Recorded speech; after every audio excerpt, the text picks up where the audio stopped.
Γεια χαρά σε όλους και καλώς ήρθατε σε άλλο ένα νέο βίντεο του καναλιού. Σήμερα πετάμε με DJI Lito X1 και δοκιμάζουμε τη νέα εφαρμογή DJI Fly App 1.21.2. Θα το τσεκάρουμε και στο χειριστήριο. Την βγάλανε μερικές μέρες αφού του κυκλοφόρησε το DJI Lito. Έχουν κάνει κάποιες βελτιώσεις. Εμείς θα κάνουμε τα κλασικά, να δοκιμάσουμε ότι όλα είναι καλά και δεν υπάρχει κανένα πρόβλημα για να προχωρήσετε στην αναβάθμιση. Η αναβάθμιση συγκεκριμένη έχει κυκλοφορήσει και στα χειριστήρια RC2 και στα κινητά τηλέφωνα φυσικά. Πάμε λοιπόν μέσα να μπούμε να δούμε την εφαρμογή, να δούμε ότι δεν έχει αλλάξει κάτι, να απογειωθούμε για να κάνουμε τη δοκιμαστική μας πτήση. Είμαστε λοιπόν μέσα στην εφαρμογή. Πάμε να τσεκάρουμε λίγο και την έκδοση της Fly App. Είναι η 1.21.2, καλά το θυμόμουν. 1.21.2. 1.21 ήταν αυτή που βγήκε για να υποστηρίξει το Lito. 1.21.2 τώρα για να κάνουν κάποιες διορθώσεις. Πάμε εντάχει να δούμε λίγο το μενού και ότι όλα δεν έχουν αλλάξει, τουλάχιστον με τις ρυθμίσεις που έχω φτιάξει εγώ. Return to Home Altitude, εντάξει. Το δικό μου είναι C0 γιατί έχω τις μικρές μπαταρίες, οπότε μέχρι 120. Αν εσείς έχετε πάρει με τις μεγάλες μπαταρίες είναι C1, άρα πάει μέχρι τα 500 στην εφαρμογή. Τα ίδια βέβαια ισχύουν και για το Lito 1, δεν αλλάζει κάτι. Δεν βλέπω να μου έχει αλλάξει τις ρυθμίσεις εν πρώτης. Και εδώ μου έχει αφήσει και τα άλλα έξω για το gain, για το exposure, το histogram, οπότε δεν βλέπω να έχει αλλάξει κάτι, άρα πάμε να απογειωθούμε και να κάνουμε τη δοκιμή μας. Θα το βάλω να γράφει κιόλας. Ωραία, 27 δορυφόρους, νομίζω ότι είμαστε εντάξει και πάμε να ξεκινήσουμε με τα βασικά. Θα ανέβω, όχι πολύ ρε παιδιά, γιατί ήδη είμαι ψηλά εδώ. Θα ανέβω στα 20 μέτρα και πάμε να κάνουμε ένα υποτυπώδες range test. Φυσικά είμαι πάντα σε C. Όπως έχουμε πει, δεν έχει νόημα να είμαστε σε FCC για τις δοκιμές, γιατί το FCC είναι πολύ πιο δυνατό και πάει παντού, οπότε εμείς θέλουμε να δούμε σε C τι κάνει. Προχωράμε κανονικά, δεν βλέπω να υπάρχει κάποιο πρόβλημα, αλλά καλό είναι να τα βλέπουμε. Εδώ βλέπω εντωμεταξύ το shutter speed 1 προς 6.400 με το ISO καρφωμένο στο 100, οπότε παιδιά εδώ πέρα θα έπρεπε να είχα ND οπωσδήποτε, να είχα βάλει ένα ND για να μου ρίξει λίγο το shutter speed, να είναι το βίντεο πιο σωστό και να έχουμε καλύτερη απόδοση εικόνας.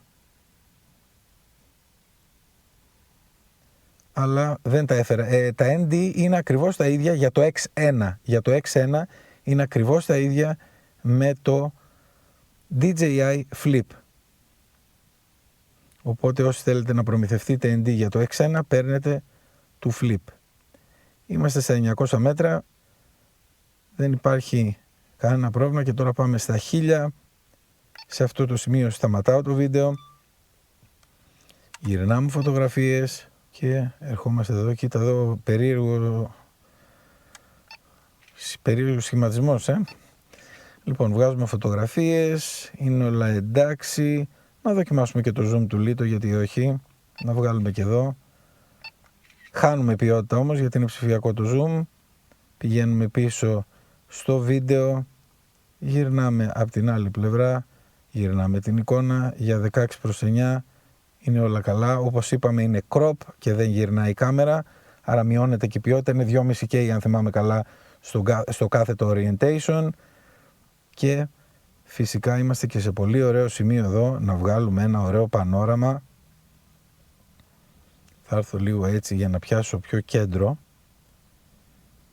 και να δοκιμάσουμε ότι και το πανόραμα είναι εντάξει. Εδώ πρέπει να πάω λίγο στις ρυθμίσεις και να ρίξω το ISO στο 100, γιατί είναι... Δεν μπορεί να είναι παραπάνω. Έχουμε και τον ήλιο μέσα στη φάτσα. Όπως σας είπα, έπρεπε να είχα ND. Δεν πειράζει. Έχω βάλει το wide angle και πάμε να δούμε ότι όλα είναι καλά. Και τελειώνει τώρα το wide angle. Βλέπω όλα να είναι εντάξει. Θα έρθουμε λίγο να τσεκάρουμε και την αναγνώριση των αντικειμένων πάνω στο αυτοκίνητο εδώ πέρα που είμαι εγώ. Και επίσης να κάνουμε και ένα quick shot. Να το γυρίσουμε αυτό ρε παιδιά στο βίντεο, γιατί όχι. Ωραία, βάλουμε να γράφει. Ποτέ δεν ξέρεις πού μπορεί να σου χρειαστεί ένα βιντεάκι, να ανεβάσεις ένα short, ένα story, κάτι. Οπότε, γιατί να μην γράφουμε. Η μέρα σήμερα είναι πολύ ωραία. Γυρνάμε πίσω να τσεκάρουμε την αναγνώριση στο αυτοκίνητο βασικά, ότι το αναγνωρίζει, και θα κάνουμε και ένα quick shot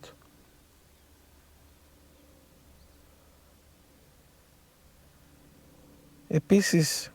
Βλέπω το H είναι λίγο εκτός, βλέπετε που είναι το αυτοκίνητο, είναι λίγο άλλα ντάλα, άραγε θα διορθωθεί μόλις έρθω κοντά ή το αφήνει εκεί? Για να δούμε.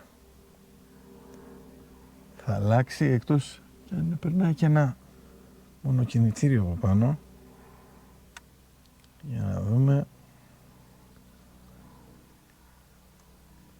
Όχι, είναι εντάξει, αλλά μου μπήκε η ιδέα τώρα να δοκιμάσουμε και ένα return to home.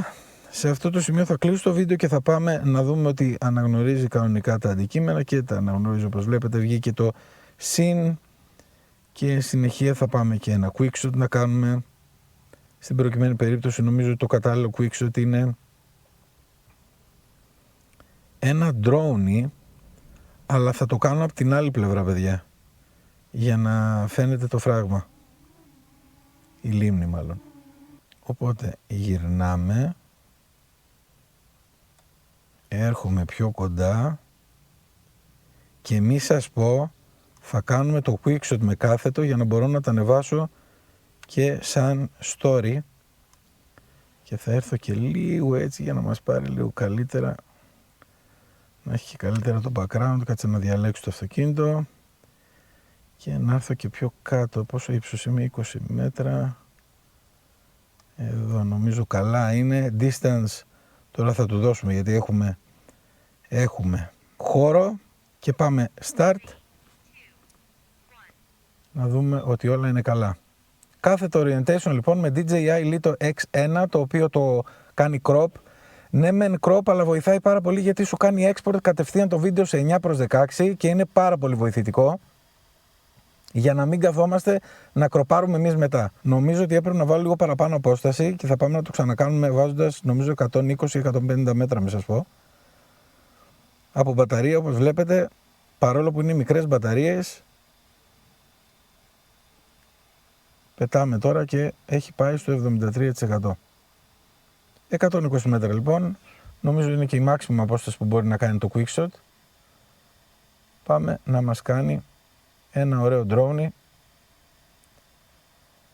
με background την λίμνη.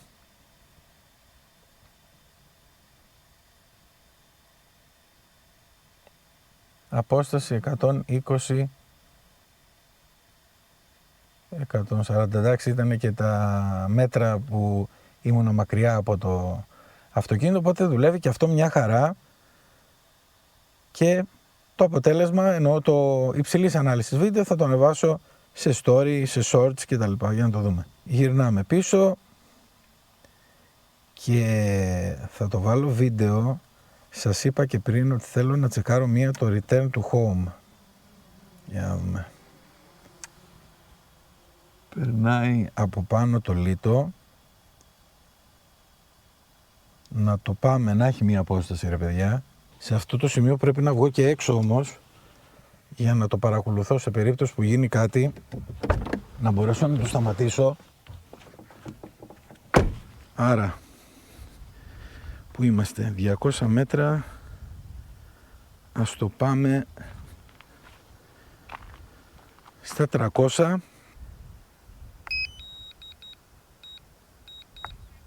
Και πάτησα το κουμπί, το αριστερό κουμπί στο χειριστήριο που λέει H και μία παύση, και πάμε τώρα να δούμε το return to home.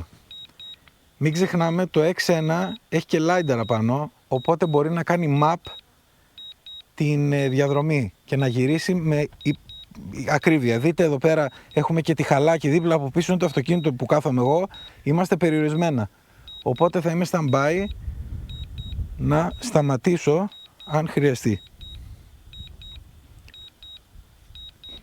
Πάμε να δούμε πού είναι.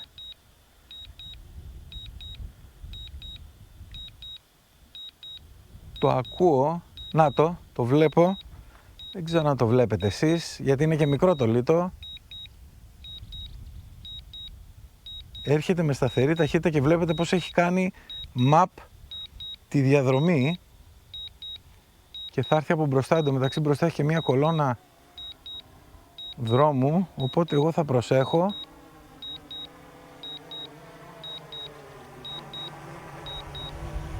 Και